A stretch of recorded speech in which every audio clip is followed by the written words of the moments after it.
కుట్రలు, కుతంత్రాలు, కపట నాటకాలతో కట్టిన పసుపు రంగు కోటను పునాదులతో సహా పెకిలించడానికి జగనన్న వేసిన ప్రజా సంకల్ప యాత్ర అడుగులు ముగిసి నేటికి 5 ఏళ్లు.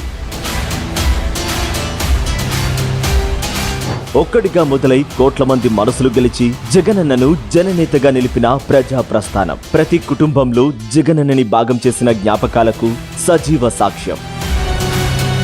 రాజకీయ ఉద్దండుల అంచనాలను పటాపంచలు చేస్తూ మహానేత వైఎస్ఆర్ కుమారుడు రాసిన నవచరితకు నిదర్శనం. విలువలు వదిలేసిన గత పాలకులు కలలో కూడా భయపడేలా ప్రజాక్షేత్రంలో ప్రజలతో కలిసి జగనన్న చేసిన ప్రజాయుద్ధం.